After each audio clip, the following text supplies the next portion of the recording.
Hola, ¿cómo están? Sean muy bienvenidos una vez más a otro video de Matemáticas con Gastón.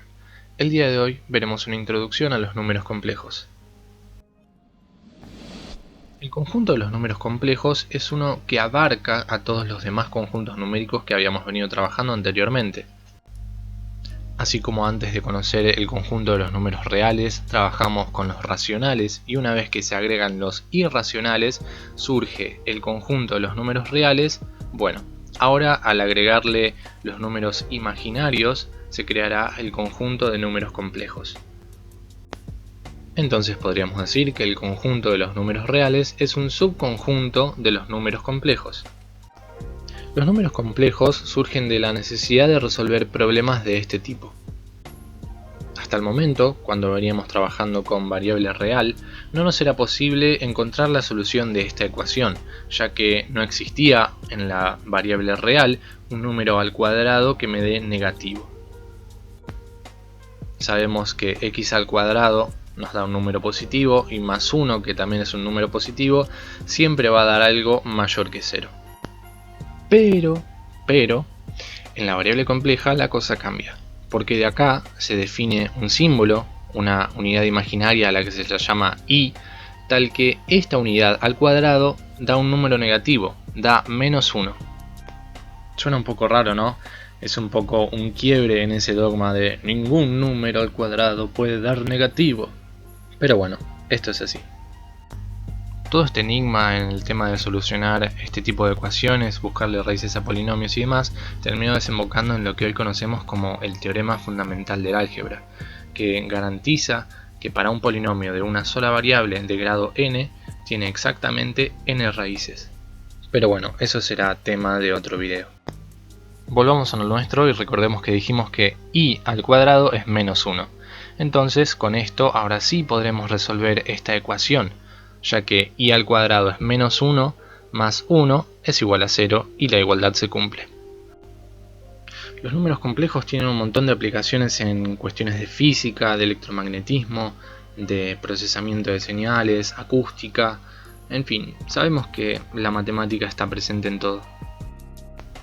Ahora vamos a ver cómo se representa un número complejo. Tenemos tres maneras de hacerlo. La primera es la forma binómica. Un número complejo generalmente se señala con la letra z y está formado por la suma de un número real más un número imaginario, que es un múltiplo real de la unidad imaginaria i que mencionamos anteriormente. Entonces, sabiendo esto, podríamos decir que una forma de anotar el conjunto de los números complejos sería z igual a más bi, tal que a y b son números reales. Este número también se puede escribir como un par ordenado, como si se tratara de un vector, tomando las coordenadas a y b.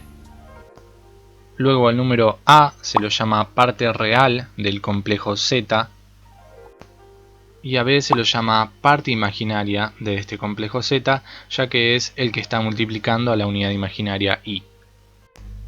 Algunos ejemplos de números complejos en forma binómica serían estos. Observen este caso. Como yo dije que los valores de a y b, o sea la parte real y la parte imaginaria, son números reales, puede darse el caso de que la parte imaginaria, el valor de b, sea 0. En este caso yo no tendría unidad imaginaria en mi número complejo y pasaría a ser nuevamente un número real. Esos que ya conocemos.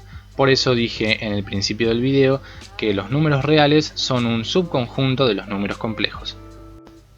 Otro caso que se puede dar es que la parte real valga 0 ahora. En ese caso solamente tendría unidad imaginaria y mi número se llamaría imaginario puro. Vamos a quedarnos con este primer número complejo z1 igual a 2 más 3i. Este número se puede ubicar en el plano complejo de la misma manera que ubicamos los puntos en el plano cartesiano que trabajamos normalmente. Solo que con una pequeña variante. En el plano complejo, el eje vertical se llama imaginario y el eje horizontal se llama real. Es decir, que observando la parte real y la parte imaginaria de mi número complejo, yo voy a saber cuántas unidades debo desplazarme en cada eje para ubicar ese punto en el plano. En este caso en particular, la parte real de nuestro número imaginario es 2, es decir que yo me tendré que desplazar 2 unidades hacia la derecha en el eje real. Y luego tenemos que la parte imaginaria es 3, por ende tendré que desplazarme 3 unidades hacia arriba en el eje imaginario. En ese punto se encontrará la ubicación de nuestro número complejo en el plano complejo.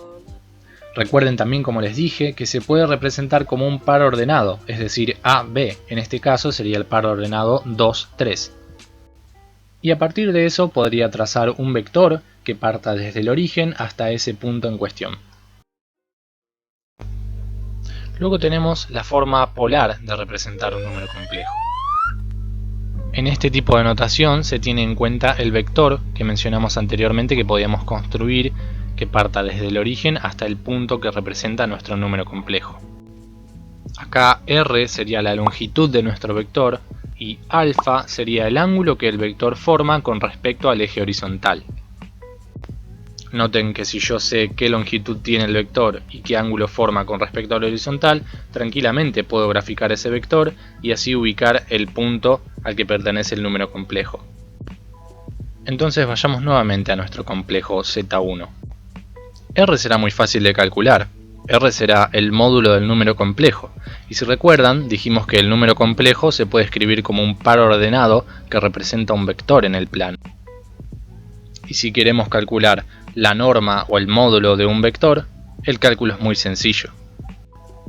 Usando el teorema de Pitágoras, sabemos que en un triángulo rectángulo, la hipotenusa al cuadrado es igual a la suma de los catetos al cuadrado. Entonces de acá podríamos despejar y saber que la longitud del vector es la raíz cuadrada de la suma de los catetos al cuadrado. Entonces aquí ya tenemos que r, la longitud del vector o el radio, es igual a raíz cuadrada de 13. Ahora, ¿qué pasa con el ángulo alfa? Si usamos trigonometría nuevamente, recordaremos que la tangente de un ángulo es igual a el cateto opuesto sobre el cateto adyacente. En este caso, la tangente de nuestro ángulo alfa sería igual a 3 sobre 2. Y si usamos la función trigonométrica inversa, tendremos que alfa es igual al arco tangente de 3 medios. Resolviendo esto, llegamos a un ángulo de aproximadamente 56 grados. Y listo, ya tenemos los datos necesarios para poder representar a nuestro número complejo en forma polar. Recuerden que necesitábamos la longitud del vector que se genera y el ángulo que éste forma con respecto al eje horizontal. Con estos datos, sin saber el número complejo en forma binómica, yo tranquilamente puedo trazar el ángulo y luego el vector. Existe otra manera de representar un número complejo en forma polar, y esta es usando la función exponencial imaginaria. Como ven, también necesitaremos el radio y el ángulo que este vector forman con respecto a la horizontal. Pero cuidado, el ángulo que vayamos a poner en este exponente tiene que estar sí o sí en radianes, ya que no tiene sentido que haya grados en un exponente. Entonces sencillamente tendremos que convertir esta medida en grados a radianes y expresar nuestro número complejo nuevamente.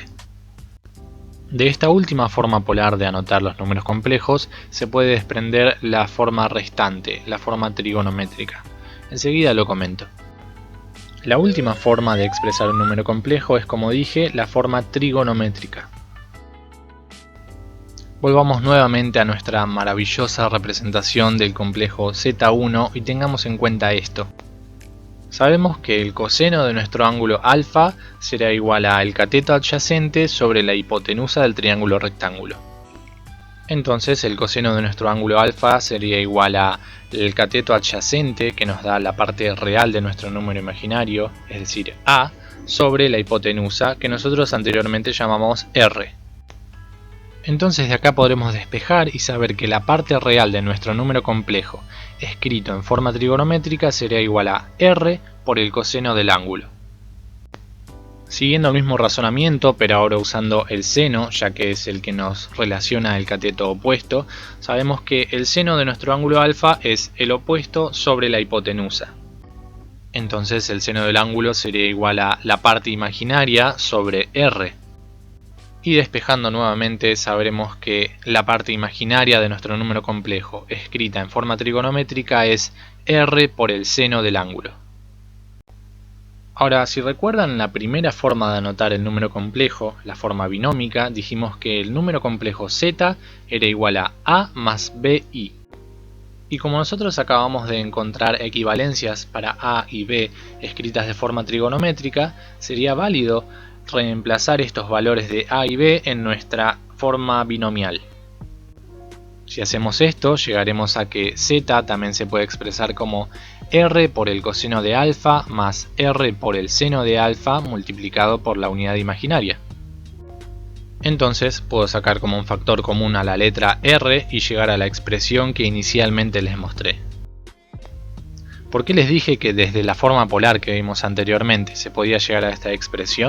Porque sin haber hecho el análisis trigonométrico que nosotros hicimos con los catetos y demás, podríamos haber usado directamente la fórmula de Euler y así haber descubierto la forma trigonométrica de expresar este complejo. Y bueno, mi gente bella, hasta aquí llega el video de hoy.